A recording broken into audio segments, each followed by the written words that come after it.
What does it mean when smoke comes out of the muffler?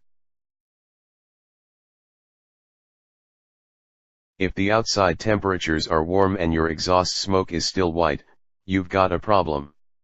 This means that coolant has somehow leaked into the combustion chamber.